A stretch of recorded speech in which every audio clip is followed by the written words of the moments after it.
Chelsea 4-2 no Brighton. Vamos comentar essa partida aqui que acabou de acontecer e é uma partida muito interessante. Era um desafio real para o Chelsea dessa vez, ok? O time tá muito forte, joga muito bem e vamos conversar sobre esse jogo aqui hoje, quem jogou bem, quem jogou mal. Do lado do Chelsea a gente tem uma atuação maravilhosa de Cole Palmer, inclusive 4 gols saíram dos pés dele. E do lado do Brighton, 2 gols, um de Baleba e outro de Jorginho Rutter. Vamos conversar sobre essa partida aqui de hoje. Tem coisas muito interessantes dos dois lados para se falar, inclusive na parte tática do jogo, houve mudanças, ok, nesse jogo, e a gente vai conversar um pouco sobre elas durante este vídeo. Pra quem caiu aqui de paraquedas e não me conhece, eu sou o Corvo, apresentador desse canal. Seja muito bem-vindo ao Plano Blues. Bom, como eu disse no último vídeo que eu gravei sobre o Chelsea, a expectativa pra esse jogo era muito grande, ela era muito maior que qualquer outro jogo que a gente teve até agora. Finalmente a gente teria um desafio de verdade, um treinador que podia trazer coisas interessantes pra enfrentar a gente, e ele trouxe pra campo. Eu acho que se essa partida fosse um pouco mais à frente, talvez ela fosse ainda mais difícil, e se tivesse a presença de João Pedro, que não tava no jogo, infelizmente. Eu acho que João Pedro está lesionado, mas volto a repetir o que eu falei no meu vídeo do Brasil. Não tem nenhum reporte em relação a João Pedro até agora. Eu não achei em lugar nenhum explicando a situação dele. Eu não sei o que está acontecendo. Se você tiver informações, me passe, por favor, porque eu não tenho mais o Twitter, ok? Enfim, vamos continuar aqui o vídeo. E do lado do Brighton, o treinador dele tremeu um pouquinho na base hoje e ele vai com estratégia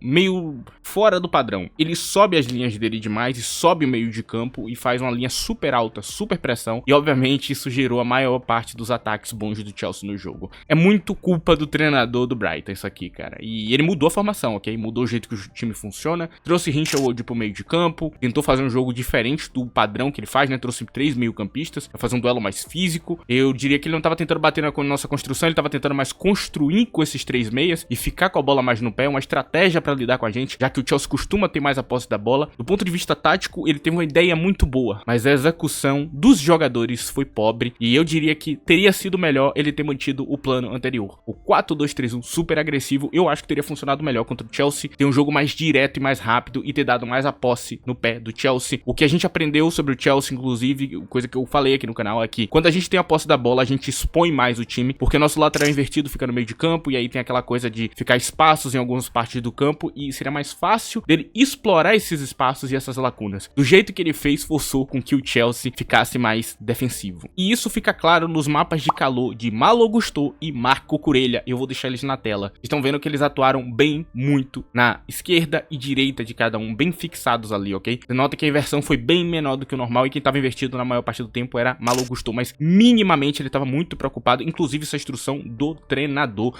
assim como o treinador passou bastante instrução para Madueke. Sancho fez uma execução melhor da instrução defensiva dele, e Madueke fez pior, e inclusive deixou um pouquinho a desejar no meu ponto de vista. Ele deixou alguns espaços que ele não deveria ter deixado. Sorte que Caicedo tá fazendo uma cobertura muito boa do jogo. Então, do ponto de vista tático, o Brighton vai para campo com um plano diferente, muito agressivo e que deixou muita lacuna. Nas fraquezas defensivas dessa zaga completamente destruída, desses jogadores que já têm uma idade um pouquinho elevada, que pareciam ser extremamente velhos no jogo de hoje, foi bizarro, ok? E tem um nome específico que eu posso dar a culpa, que é Lewis Dunk. O Webster não fez a melhor das partidas, mas Lewis Dunk sacaneou essa partida. É um nível de não ler a jogada, de estar atrasado nela e de não conseguir cobrir o que normalmente é fácil de fazer. Nicholas Jackson pouco tem espaço quando enfrenta um time bom. E obviamente fez muita falta a figura de Van Heck. E também Igor Júlio, quando ele entra, claramente melhora muito a zaga do Brighton. Se a zaga do Brighton fosse Igor Júlio com Van Heck do outro lado, esse jogo teria sido completamente diferente. Provavelmente a gente teria talvez até empatado, porque esses dois jogadores iam fazer a cobertura certa. Eu não sei o que rolou na zaga do Brighton hoje, mas foi uma baderna, ok? E lembrando que eu não tô puxando aqui a bolinha do Brighton, não. Eu só tô falando aqui o que aconteceu, ok? Não acho que tenha sido uma situação normal. E eu não vou nem falar dos laterais, ok? Mais da figura de Estupiñán, né? Que ele estragou completamente ali a parte defensiva. Tava muito perdido em campo. Claramente, o mérito do Chelsea, das boas tabelas que eles fazem e tudo mais. Envolver, é claro que o Chelsea tem mérito em tudo o que aconteceu aqui. Eu não tô diminuindo o que o Chelsea fez, ó. Tenha isso em mente. E do lado do Chelsea, a gente conseguiu executar o plano muito bem, sem a posse da bola. Uma coisa que eu já falei aqui no canal um tempo atrás, né? Que eu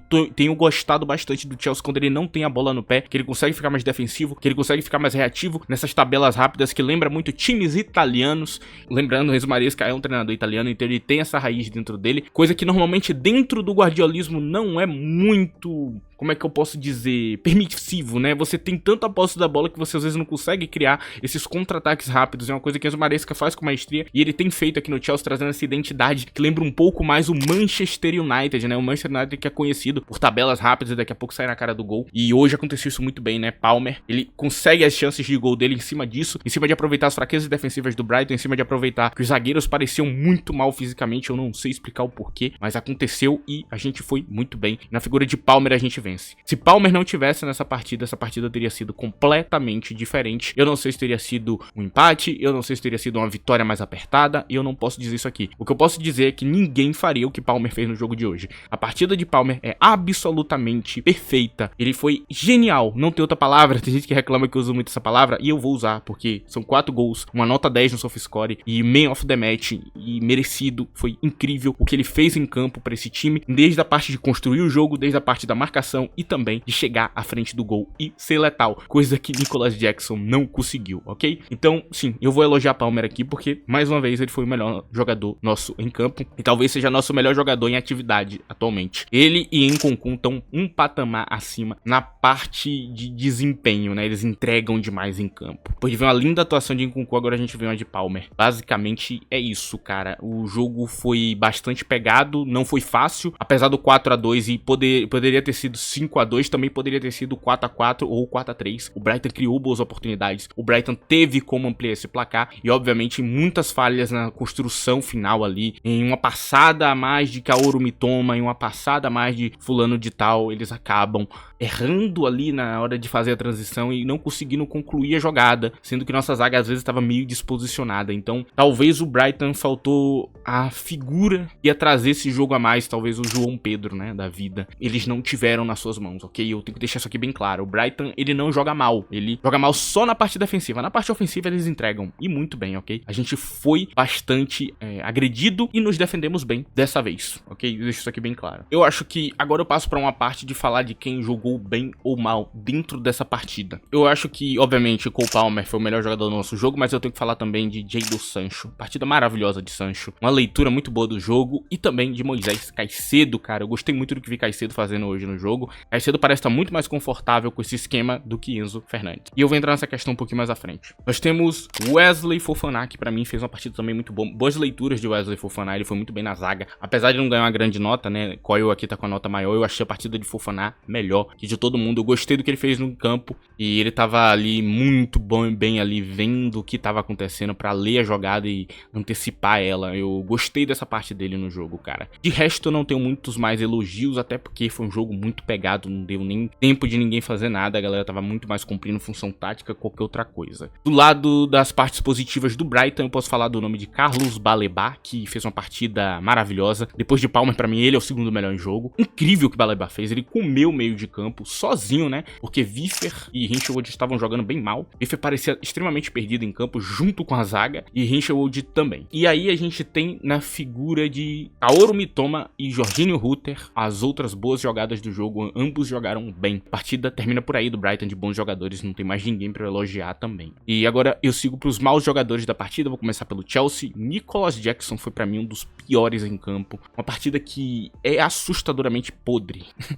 Ele sai na cara do gol, corta o goleiro e perde o gol. E aí vocês podem lembrar do lance de Mark Gill, quando ele fez isso, e no meu vídeo eu falei, acho que foi na aba de comentários, que Nicolas Jackson também já tinha feito isso. E muita gente veio falar que não. Não fez não. Eu sei, eu vi jogo ele fazendo isso. E ele fez de novo hoje. Agora eu te pergunto, agora que você viu na prática, que ele faz também, você vai dizer de novo na minha cara que não é verdade? Eu te pergunto, vai ficar aí pra você. Porque eu realmente não gosto desse negacionismo, cara. Nicolas Jackson não traz confiança nenhuma. Eu já disse isso aqui. Volto a repetir. Jogo difícil, tinha espaço e ele jogou muito mal. Isso não quer dizer que ele é o pior jogador do mundo. Às vezes a galera gosta de condenar muito o jogador. Não é isso. Mas, de fato, não traz nenhuma confiança. Esse era um jogo que talvez ele devesse garantir a partida e não fazer o que ele fez. Apesar disso, ele sai com assistência, né? E não foi uma boa partida, cara. De longe, assim, ele gerou muitas oportunidades boas pra ele que ele não conseguiu construir, ele não conseguiu fazer. E o XG dele ficou bem negativo. E lembrando que ele não chutou em alguns momentos. Quando você não chuta, você não gera XG. Esse XG dele tá falso. Devia ser, sei lá, 1.50, talvez a menos. bizarro a partida de Nicolas Jackson, cara. Bizarro, cara. Porque, de novo, ele toma decisões estranhas em campo. Por isso que eu não me impressiono quando ele faz gol, cara. Porque eu sei que na partida seguinte ele vai fazer uma cagada. E ele ainda não está pronto. Tudo bem, você pode gostar dele, tudo mais. Você não tá errado, ele é um bom jogador, já falei. De fato, ele tem problemas. E eu vou falar. E eu quero mais que se foda quem não gosta que eu fale dos problemas do time. Eu vou falar mesmo, cara. Eu não sou nenhum idiota pra vir aqui e não vou ficar ignorando que tem problema, cara. Tem problema nesse time. Do outro lado, a gente tem um dos piores jogadores da partida também, no nome de Robert Sanches. Entrega a bola pro cara. Ele fez algumas boas defesas, salvou alguns lances, mas, cara, foi uma cagada atrás da outra. Ele não tava aguentando a pressão, tava tomando decisões esquisitíssimas. E lembrando que esse Maresca ajudou muito a facilitar o jogo dele. Então, a tomada de decisão dele ainda atrapalha muito o jogo do Chelsea, cara. Outro que eu posso falar que eu não gostei da partida foi Enzo Fernandes, muito apagado. Fez alguns passes brilhantes assim, o jogador tava impedido, não é culpa dele. Mas eu não gostei do que eu vi dele hoje. Eu acho que desde que começou o período Esmaresca, Enzo Fernandes não se sai bem na posição atual dele. Eu acho que vale mais a pena colocar outro jogador mais ofensivo. E aqui a gente tem um problema, aqui eu volto a falar do que eu falei de Caicedo. A gente tem no Chelsea 3 jogadores que pra mim são primeiros volantes e que estão disputando a mesma posição. Enzo Fernandes, Caicedo e Romeu Lavia. Pra mim os três disputam a mesma posição em campo. Eu não sinto que Enzo Fernandes pertence à posição atual dele. Eu sinto que ele tá completamente desconfortável, assim como era quando o Pochettino colocava ele de meio atacante, subindo o tempo inteiro. Ele não rendia bem. E de novo, ele consegue fazer a função por ser um bom jogador, mas não é o melhor jeito de utilizar ele. Com certeza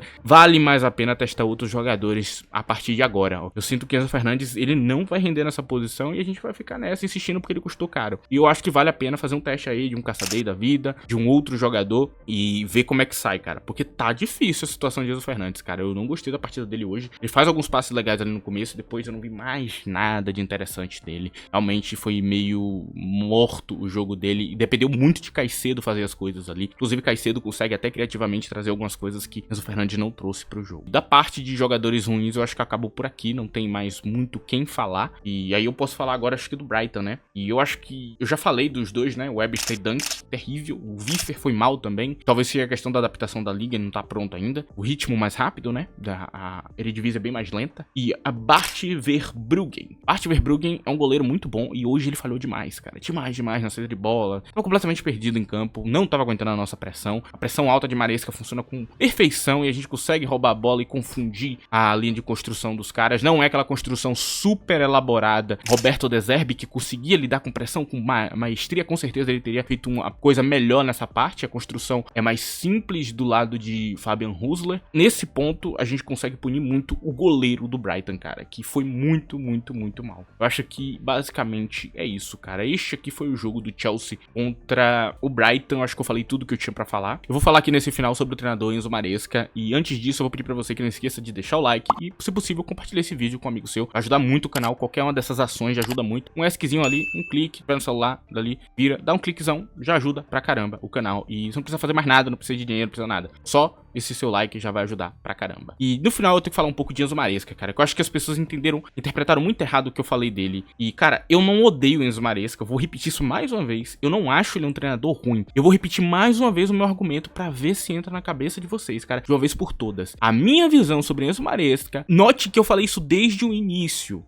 Bote na sua cabeça. É que ele não estava pronto pro cargo no Chelsea. E ele não tá. Sinceramente, ele não tá. Não é do nível dele. É um risco gigantesco que o Chelsea, depois de contratar tantos treinadores problemáticos, não deveria estar correndo. Agora, se eu tô errado por pensar desse jeito, aí é uma questão minha. Eu posso estar errado, ele pode ser um gênio aí, incompreendido e tudo mais. Só que no meu ponto de vista, Enzo Maresca, ele tinha este problema. Minha crítica pra ele foi nessa linha. Inclusive, eu deixei claro que futuramente, provavelmente, quando ele refinar as ideias dele, ele poderia estar pronto pra treinar outros times, porque a ideia dele é boa. Se ele evoluir junto com esse time, criar um novo esquema, como inclusive eu falei isso aqui em outros vídeos, ele criar um novo esquema próprio pro Chelsea, ele pode ir bem. Agora, não quer dizer que ele vai ganhar títulos, e a gente pode passar 5 anos rodando a mesma coisa, até porque, como eu disse, ele ainda é muito jovem. Ele tá começando a carreira. É um risco que eu não queria que meu time estivesse correndo. Pro vídeo de hoje é isso, eu espero que você tenha gostado. Se você gostou, já sabe o que fazer, né? O like, o compartilhamento, ajuda demais o canal. Se você quiser ter um contato maior comigo, me siga em @ddcorvo, tem no threads, você me acha lá facinho. Muito obrigado por me escutar até aqui, tchau.